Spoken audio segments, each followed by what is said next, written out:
Hey everyone, welcome back to Elingo podcast. I'm Sarah. And I'm Dane. So glad you're here with us today. Yeah, whether you're walking to work, making coffee, or still half asleep in bed, we're happy you're listening. Especially if you're still in bed. No judgment. Today, we're talking about something very real, very daily, and honestly, kind of messy. Your morning routine to improve your English. Right? Every time I hear morning routine, I imagine those people online who wake up at 5 a.m., meditate for 40 minutes, drink green juice, read 3 books, journal, run 10 kilometers. And somehow also speak 5 languages before breakfast. Yeah, that's not us. But here's the thing. You don't need a perfect morning. You just need a smart one. Exactly. Small habits, tiny upgrades, things normal humans can actually do. So today, we're breaking down a realistic morning routine that helps you improve English without burning out. No 5 a.m. torture. No cold showers. Unless you like that, then respect. So, quick question. When do you usually study English, Dane? Honestly, at night, and that's a mistake. Same. My brain's dead by 9 p.m.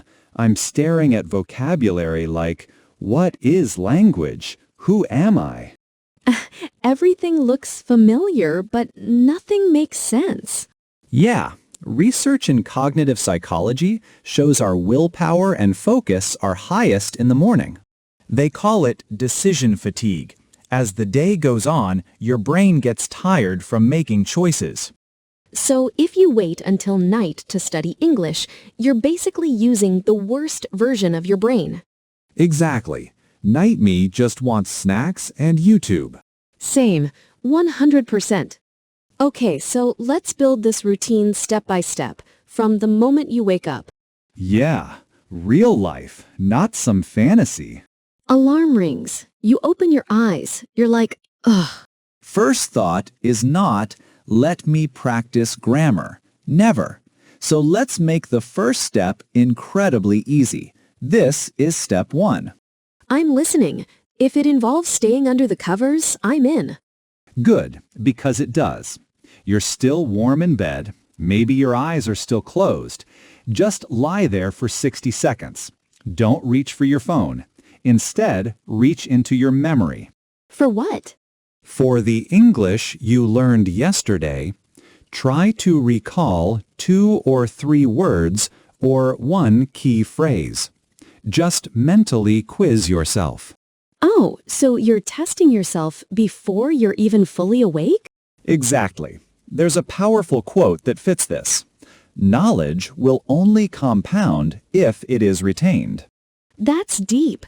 So if I don't take a second to keep those words in my head, I'm basically losing them? Precisely. You're securing the foundation.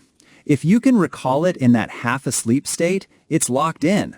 It's the most effortless review session you'll ever do. I love that. It's like a morning meditation, but for English. Once you've done that quick mental check-in, you're ready for step 2. You finally kick off the blankets and start moving. And that's where the passive input comes in, right? Right.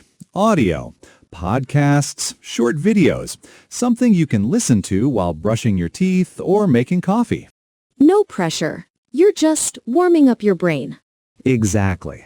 5 to 10 minutes while doing something else. No extra effort.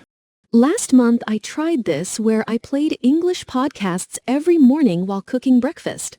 How'd it go?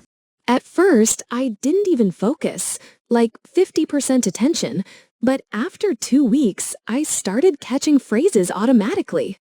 One day, I said, "That makes sense," out loud, and I was like, wait, I didn't translate that. That's when you know it's working. There's actually research that backs this up.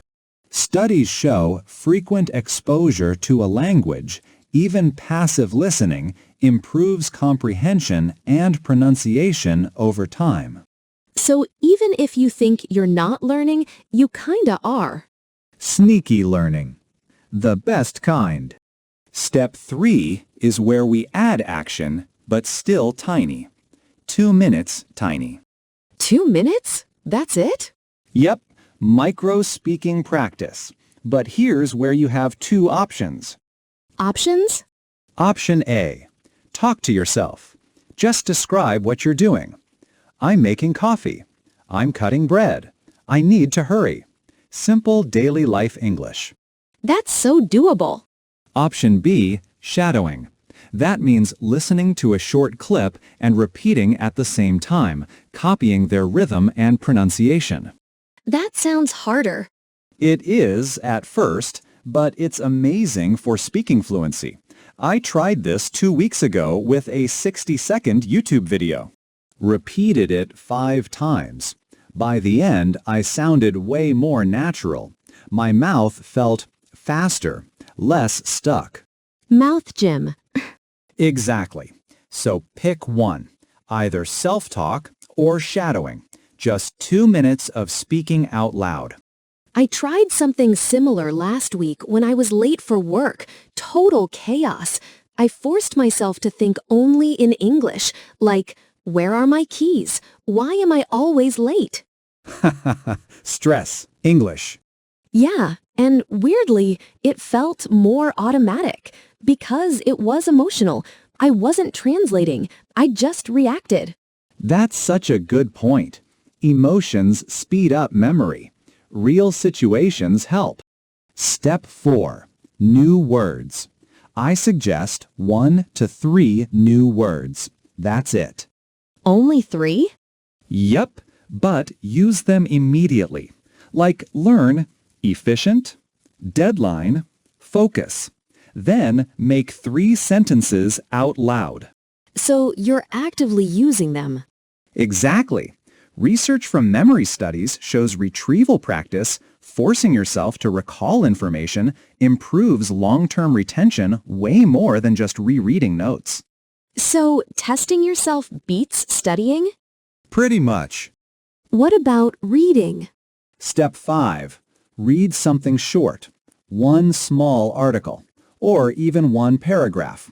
News app, short story, even Instagram captions in English. That's so modern.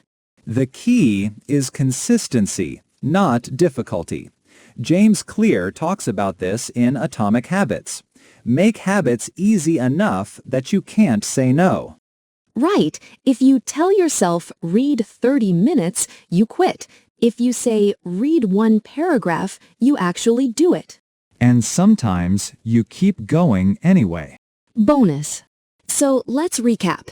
Step 1, bed recall, 1 minute. Step 2, listen to English while brushing teeth or making coffee, 5 to 10 minutes. Step 3, talk to yourself or do shadowing, 2 minutes. Step 4, learn 1 to 3 new words and use them, 3 minutes. Step 5, read something short, 5 minutes. That's about 15 to 20 minutes total. A realistic, powerful routine. And honestly, most people waste 20 minutes scrolling. Guilty. Same.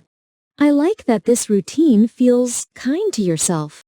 Yeah, we're not punishing ourselves. We're just building momentum. It's about design, not motivation.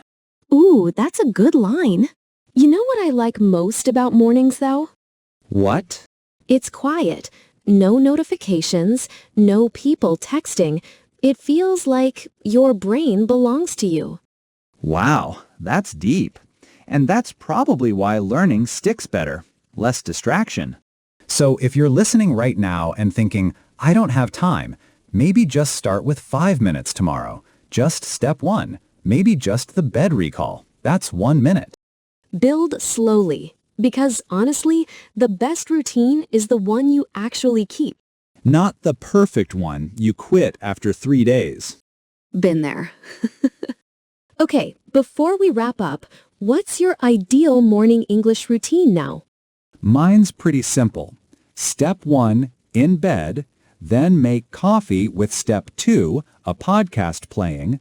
Then 5 minutes of step 3, usually shadowing. Nice. Total about 15 minutes? Yeah, exactly. Mine's step 1, then step 2, and step 3 together while getting ready. I sound crazy talking to myself, but it works. If it works, it's not crazy. So, yeah, improving English doesn't have to be this huge dramatic thing. It's just tiny daily actions. Stack them together. And suddenly, after a few months, you're like, wait, I'm actually better. Those are the best moments. All right, I think that's a good place to end. Yeah, nice and practical today.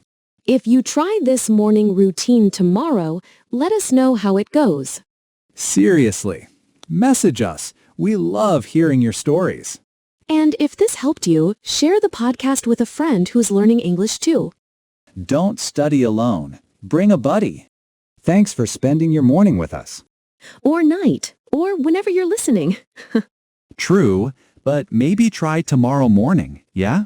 Yeah, give your morning brain a chance. All right. See you next episode. Bye, everyone. Take care and keep learning.